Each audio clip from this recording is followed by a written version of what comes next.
Well, good morning, everybody. Thanks for tuning into our webinar. I'm Duke Shepard. I'm a Senior Policy Director here at OBI. This is a webinar for our members about an important uh, traffic event happening here in the Portland metro area.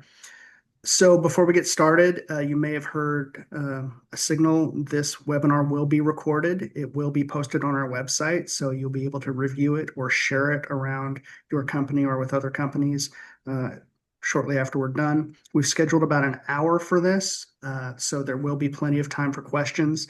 If you have a question, please use the Q&A function, which is at the bottom of the screen. As you know, because you're here, we're going to have a significant traffic disruption for some important work on Southbound I-5. So we are joined, thankfully, by ODOT and a large project team that is helping to coordinate and communicate about this around the region and around the state. And thank you very much for our presenters for being here. This is an important road closure that's going to impact businesses around the region and around Oregon. So our main presenters today will be David Kim and Isabel Kennedy, and I will hand it over to them. Great. Thank you, Duke. Good morning, everyone, and thank you for the opportunity to share information about the I-5 Rose Quarter project and the impacts it'll have coming up in September.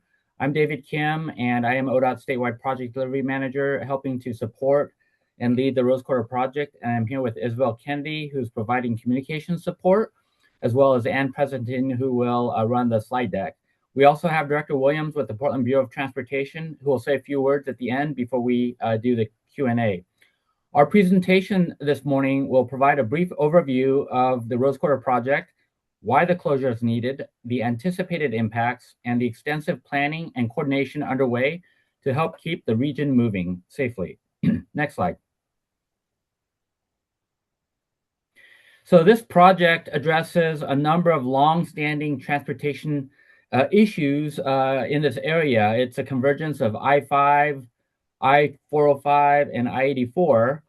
And this project will address improving safety, enhancing traffic operations, supporting freight mobility, reducing congestion, strengthening seismic resilience.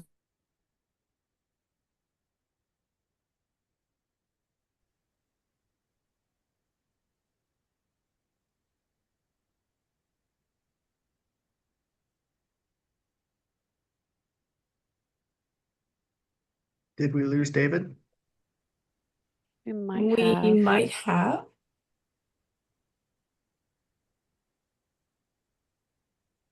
Give him a moment. If we can't reconnect, I can move us through a couple of these.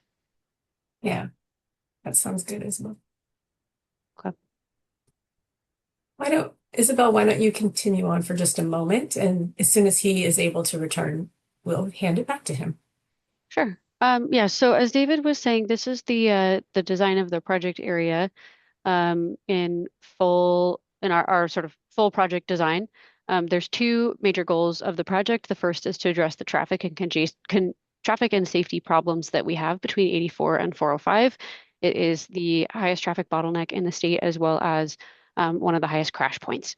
So we will be addressing that through auxiliary lanes and shoulders throughout this area, as well as relocating the I-5 southbound off-ramp closer to the MODA Center. The other goal of the project is to reconnect the community and the neighborhood with the construction of a highway cover. When the highway was built in the 1950s and 60s, it really severed this community. And so the highway cover will allow for better multimodal local street connections, community space and buildings on the top, a new Hancock crossing over I-5 at Hancock Street, as well as a pedestrian and bicycle bridge that we will be adding. David, if you're reconnected, feel free to jump back in, but otherwise we can move to the next slide. So we are building the project in phases as we have construction funding available. We currently have construction funding for work between 2025 and 2028. Mostly focused on preserving existing I-5 infrastructure and preparing the project area for future construction of some of those larger elements that we just mentioned. So in 2025 and 2026, we're building 4 elements of work: new stormwater facilities, I-5 bridge work, including seismic resiliency, a surface replacement, and structural repair. We're extending the existing merging lane that goes between the Moda Center and the I-84 off-ramp down to the Morrison-Omsey exit, as well as adding new signage near the Oregon Convention Center, which we recently completed about 2 weeks ago. David, are you reconnected? Do you want to take the next slide? I am. I apologize. The call got dropped. This section of I-5 was built in the 60s, and the bridge deck was last replaced in 1985. The pavement has now exceeded its 25-year service life. As you can see on the photos to the right, the roadway surface has continued to deteriorate with potholes, cracking, rutting, exposed rebar, as well as other wear that has affected the ride quality as well as a long-term durability. The work is focused on repairing and replacing the photo on the bottom, right? 2,000 feet of southbound I-5 bridge deck on a roadway surface that's about 38 feet wide.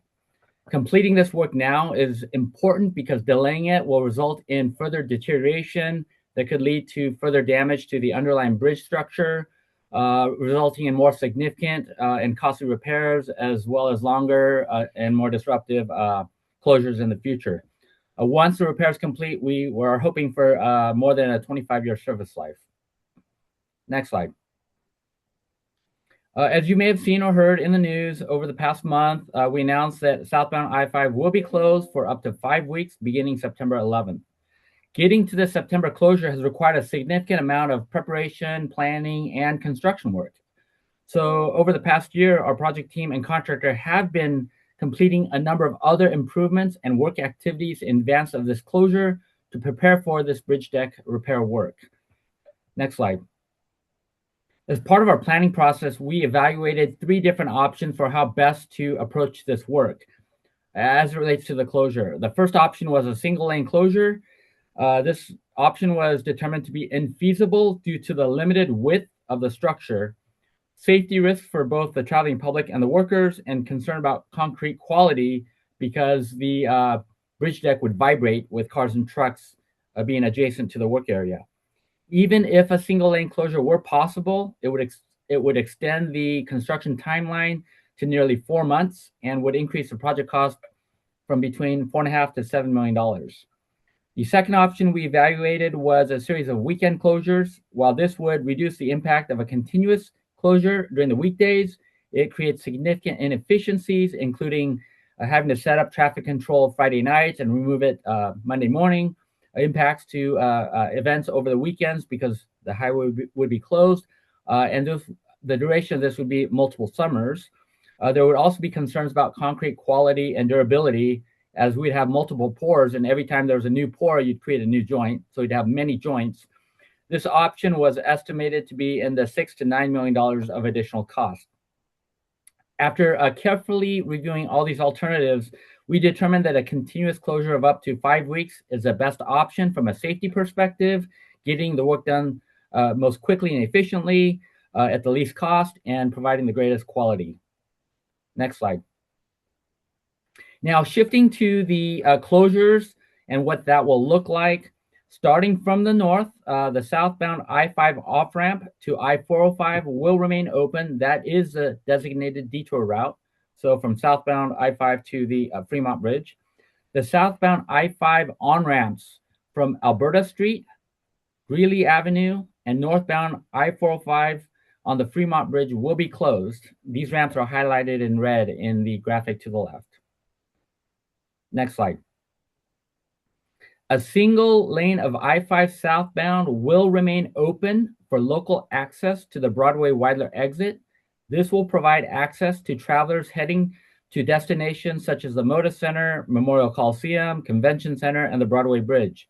The full closure of southbound I-5 will begin at the Broadway Weidler exit and continue to the I-84 interchange. So the Wheeler Avenue ramp near the Moda Center and the southbound I-5 to eastbound I-84 ramps will be closed. Traffic from westbound I-84 will not be affected. So the I-5 northbound and southbound from I-84 westbound ramps will remain open. Next slide. Now, looking at the signed detours on the highway that will be in place during the closure, For drivers traveling through the area and continuing south on I-5 or heading eastbound to I-84, the sign detour will route traffic onto southbound I-405 across the Fremont Bridge and continue south or cross over the Markham Bridge to access I-84. So you can see the routing in purple. For regional trips that do not require access to the Portland area, we're encouraging drivers to use I-205. So we are coordinating with the Washington Department of Transportation to put signage up there, encouraging those drivers. And we expect about a 6% traffic volume to use I-205. We want to be clear that this closure will have significant impacts. We know this closure will be challenging for everyone, travelers, businesses, freight operators, and the broader community.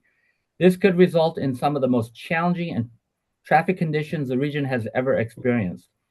Based on our traffic modeling, travel times through the region could increase by 2 to 3 times compared to normal conditions, with congestion expected to extend into Southwest Washington. We also expect the typical peak congestion periods to expand, with morning congestion beginning 30 minutes earlier and evening congestion lasting 2.5 hours longer. These projections, however, are based on traffic models that assume that there's no change in travel patterns or volumes. However, based on our past experiences with major closures, we've seen traffic volumes decline as travelers adjust their behavior by changing routes, avoiding the area, changing travel times, using other modes of transportation, or reducing trips when possible.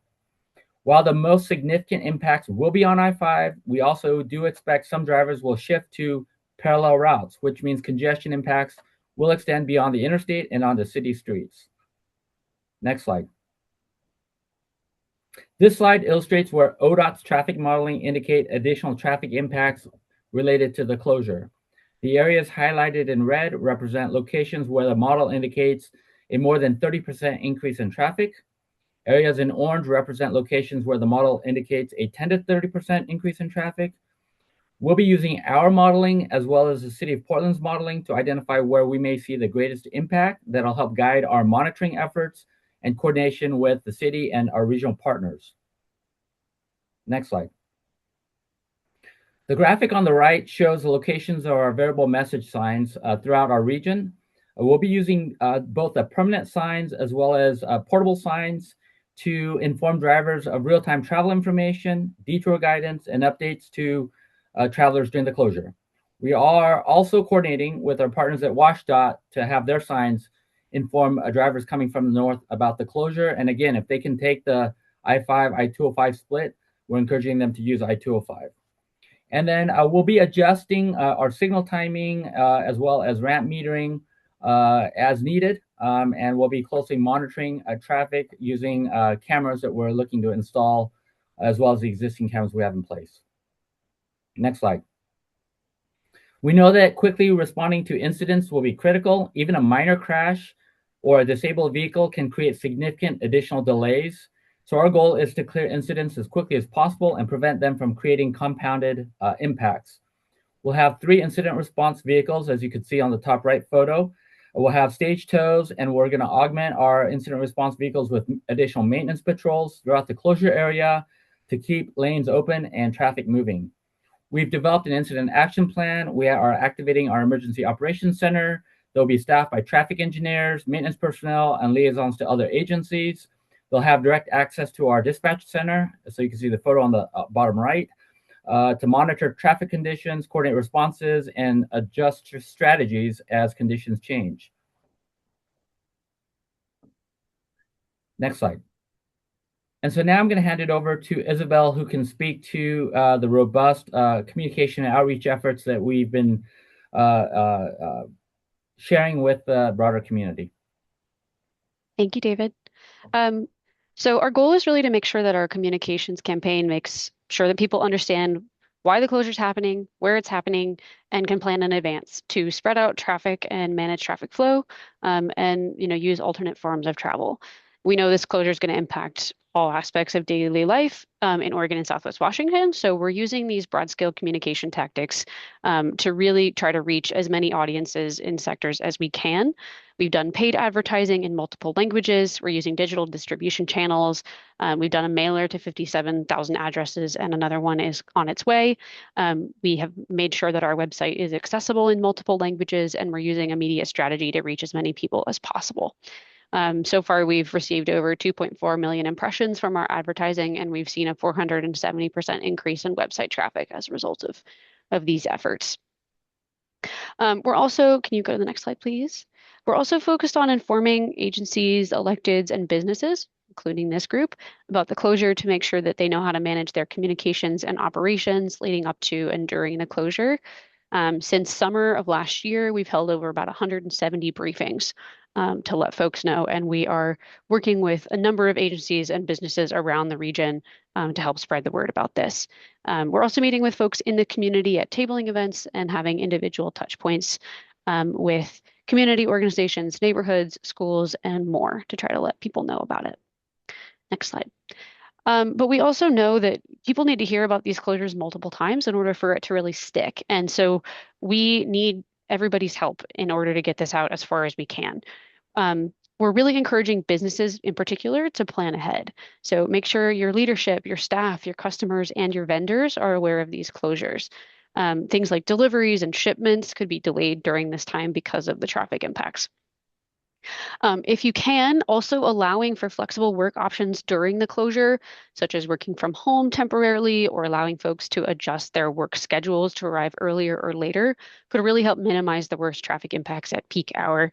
The city of Portland is really taking the lead on this, and they've implemented some policies during the closure that will allow for those.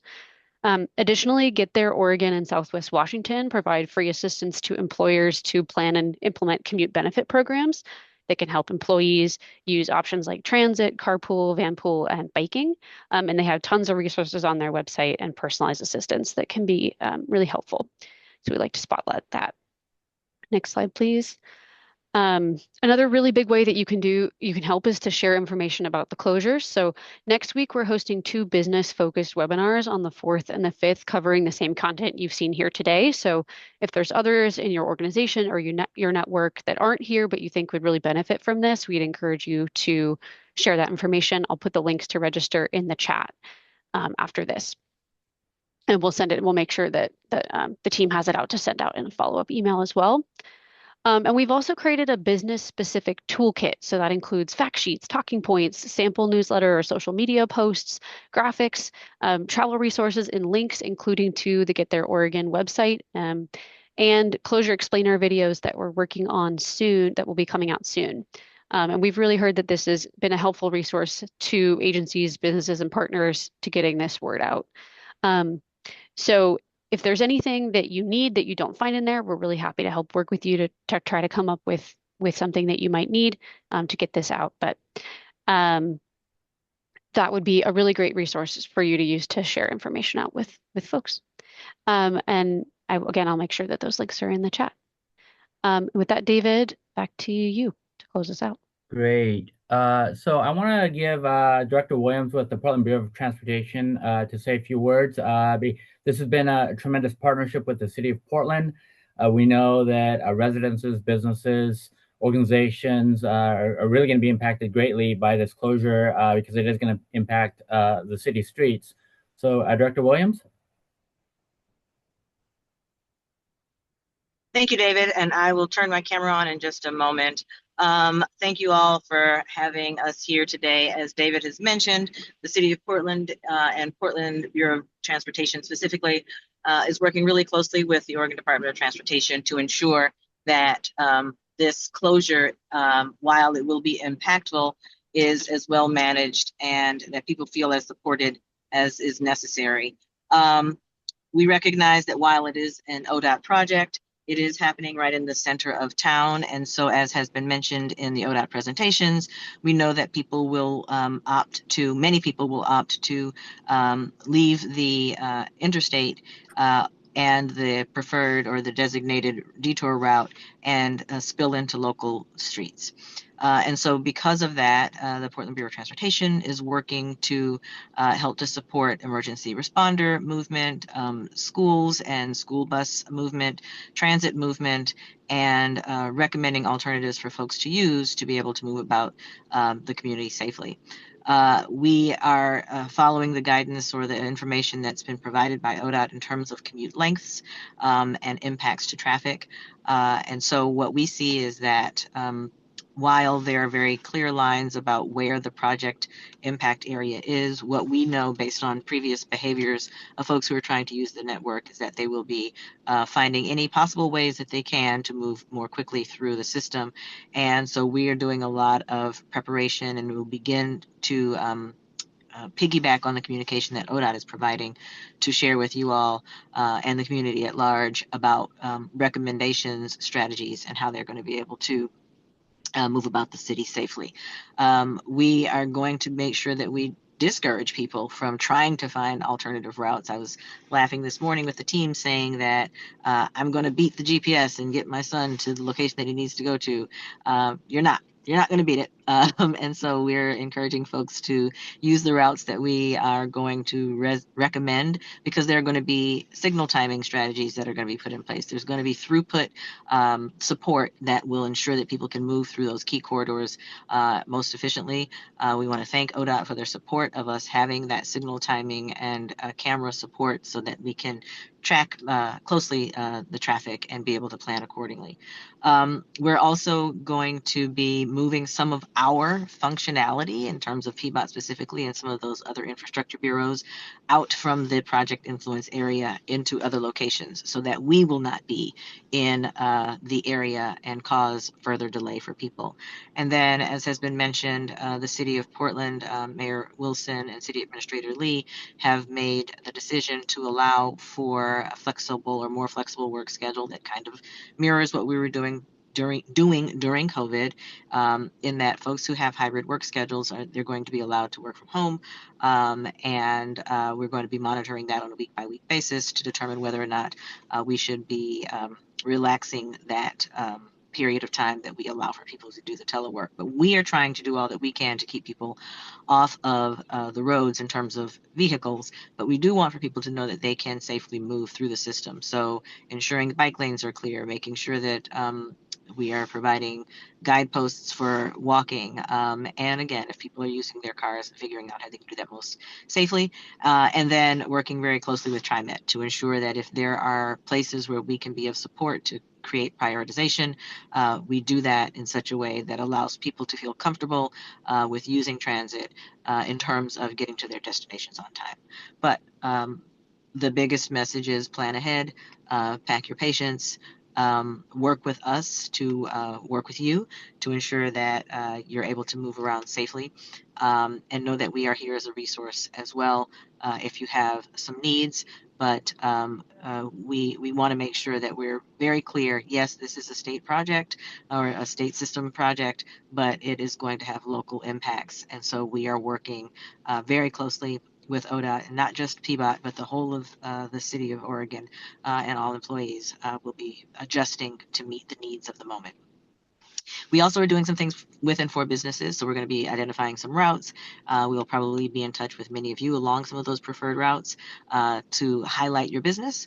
We're encouraging people to linger longer, to go to dinner, to come early and go to breakfast. So if you have businesses within your purview of influence that you can suggest that they look at some alternatives, we're going to be helping to increase traffic in those directions and let folks know what's available to them. So that's why I'm on the call, again, wanting to demonstrate our true partnership, thank ODOT for their leadership and for taking on this really tough challenge at a really tough time, but we're going to get through this together. So thank you. Great. Thank you, Director Williams, for fitting us in. I think in closing, we have over 16,500 people that have subscribed to email and text alerts. So if you go to the link here, i5rosecorridor.org/contact, you can sign up for email alerts or text alerts as we get information out about the closure, or if there are changes to the closure. you'll get that information quickly. And with that, I'll turn it back over to, is it Duke? Sure. Thanks, David and team. If there are questions, again, use a Q&A function. I guess I will start with one question right off the bat, and just in terms of the ancillary system modeling and diversions to 205 with existing work going on the Abernathy Bridge. Are there ideas about how that's all going to play out? Yeah, so we are aware that the Rose Quarter project isn't the only project that's in construction. So we are coordinating with the Abernathy project in terms of their closures. I know there's going to be some closures for the Abernathy, but those are primarily going to be in the northbound direction. We're also coordinating with the city of Portland and Multnomah County and others, our own maintenance crews. We issue permits to ensure that there aren't conflict points when it comes to the work that takes place during the closure period. You. I do not see hands raised or questions posted. I don't know if Eric or, oh, there we go. Will there be partnership with Amtrak and BNSF to provide passenger rail? I don't know that we have reached out to Amtrak and BNSF. We have done extensive collaboration coordination with CTRAN and TriMet as relates to the closure and the impacts for the traveling public, primarily within the Southwest Washington area coming into Portland. TriMet is looking to ensure that they have double cars on their yellow, orange, and green lines. And that we're going to closely monitor traffic conditions for the TriMet routes. CTRAN is also looking to have stops at the Delta Park Expo Center Park and Ride, as well as the Park and Ride out over in by the I-84 area to allow people to get off and take light rail in to try to get to work or their destinations on time.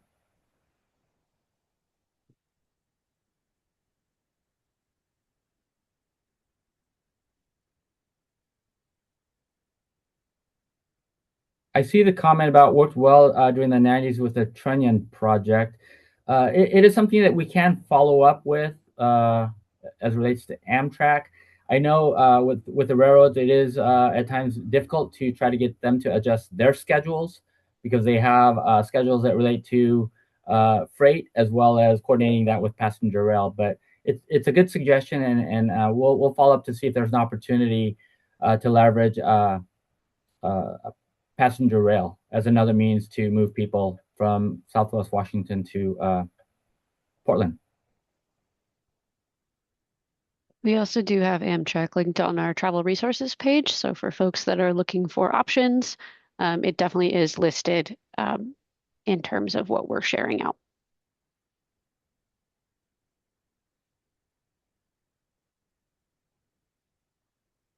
So David, I wonder if you just clarify, because we had a lot of information, just to be clear that the northbound I-5 is open. There are no restrictions on movement through northbound I-5. It is purely southbound I-5 impacted by this closure.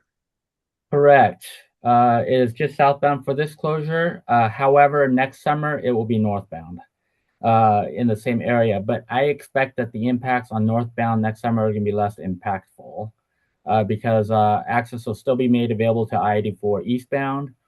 And then the detour route would be I-405 northbound. The work is really in that I-84, I-5 interchange area.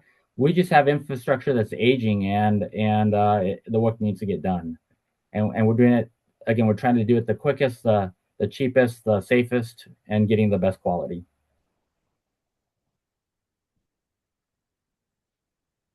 For that. So yeah, so I-5 northbound will be wide open, and traffic coming from the east going westbound on I-84 will be fully open as well. No impacts. Great.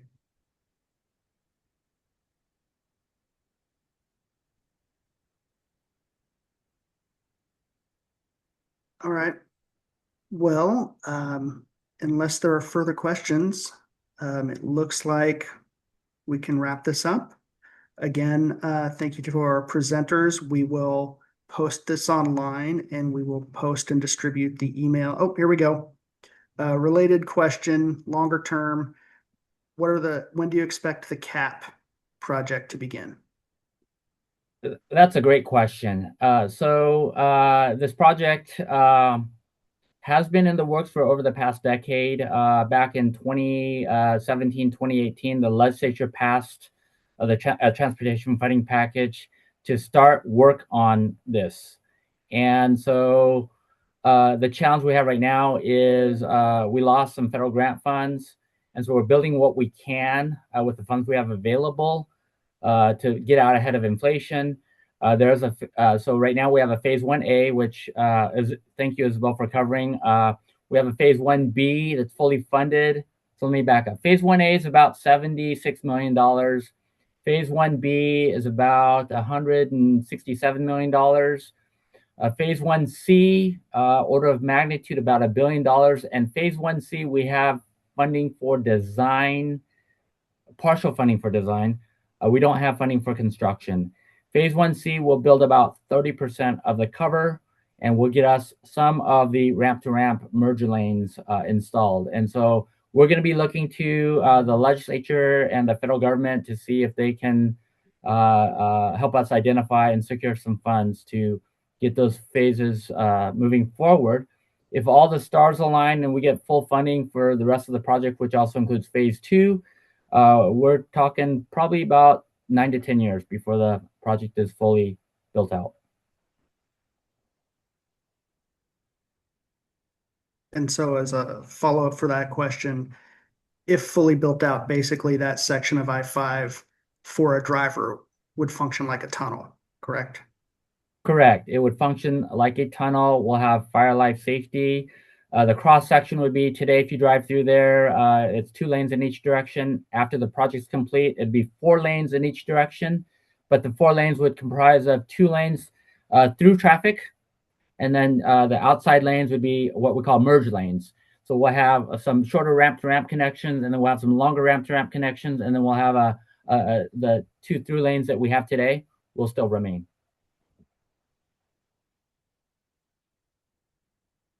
And the challenge with this area is, again, we have the convergence of 3 interstates, right? I-5, I-405, and I-84, and there's just a lot of traffic movement. The lack of wide shoulders also creates issues when we have a disabled vehicle or an accident. We can't get emergency responders to come through. So in addition to the merge lanes, we're going to have full 12-foot wide shoulders so we can get vehicles off the road and keep traffic moving safely. And so there's tremendous benefit from an operational standpoint. As I mentioned earlier, this area has about 3.5 times more crashes, primarily rear-end crashes and side swipes, because the merge lanes are so short and there's a lot of people wanting to get in and out often on the interstate, and that has created challenges. And I think a good example of just how we see things improve is we recently completed the construction of a 217 in adding a through lane and putting in some aux lanes, and we've seen a substantial decrease in crashes once we had installed those auxiliary lanes in the past. This may have been mentioned, and I apologize if I miss it. Will there be extra or changed deployment of the response vehicles that ODOT has out, particularly during rush time? Will they be more available in different places during this closure? Yeah, it's a great question. So ODOT in our region, the Portland metropolitan region, we have 12 incident responders. Unfortunately, we're down to 3 that are available. We have a couple of vacancies, and then we have some employees that are not available. It takes 3 to 6 months to get those employees trained. So we're going to deploy all that we have available, which is 3.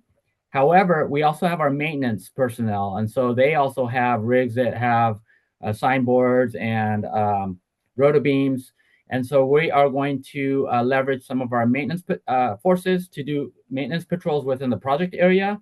We are securing 3 stage tows. So 1 tow will be on the north end, covering kind of the from downtown to Vancouver.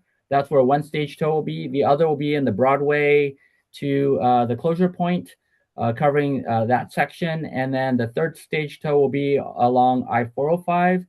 And so with the stage tows, the incident responders, and the maintenance personnel, we hope to have the area fairly well covered in terms of getting disabled vehicles cleared quickly or having a quick response to accidents. But what that will mean is the rest of the region, right? So I-205, Glenn Jackson Bridge and other parts of the region, we're not going to have as much coverage. However, we are bringing maintenance personnel from Salem and from the east part of the regions out from Hood River to come in to augment to ensure we have support to cover the areas where we foresee that there may not be coverage. So I think we got it pretty well covered in terms of augmenting our maintenance forces to ensure that we have good support to the traveling public should there be an incident that comes up. Another question is, could you give an example of Salmon Creek, Vancouver area to Terwilliger, Waterfront, OHSU, just a time when you mentioned the extensive congestion times? What do we think that would take as a point A to point B? I don't know that the travel time it takes to get from point A to point B, but our modeling indicates 2 to 3 times longer, and that the congestion will back up into Vancouver, Washington. But that is assuming that traffic volumes do not decrease. I think when the closure takes place on Friday night, the weekend travel patterns are going to be vastly different than the weekday. So we're going to be closely monitoring what the traffic volumes look like. The weekday morning commute, it's going to be interesting to see how all that plays out. We expect it to be fairly dynamic as people adapt and experience the delays. And the hope is that they'll use other modes or, as mentioned earlier, work remotely or avoid the area if they don't need to come through town. We expect some diversion on the St. John's Bridge going over to Cornelius Pass for any commuters that travel to Vancouver to Washington County. And so the hope would be that with a decrease in volumes, that the travel times will not be as long as what we forecast. Isabel. Yeah, David, if I may, we've also worked with C-Tran. They have a bus route that provides that service from Vancouver to OHSU. So they're adjusting their service and their times to make sure they're accounting for that time. And they're also providing increased service to the Max Yellow line, which does provide access to that waterfront area near OHSU, so that folks can use that as a reliable option to avoid traffic during the closure as well. I should note that at the Portland Expo Center, there are 100 parking spots available today where commuters can park their cars for free and take the yellow line in. So that's an opportunity. We're looking to potentially expand the number of parking spaces available for commuters to use light rail, park their cars there. We're having active conversations right now between the Expo Center and TriMet.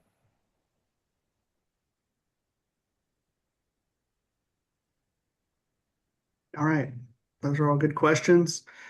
We're at 40 minutes. We do have an hour, but if I don't see any more questions coming in. Again, this will be posted when we will send out the text alert link. Thank you, ODOT team, for being available for our members and doing this webinar. And thank you, everybody who signed up.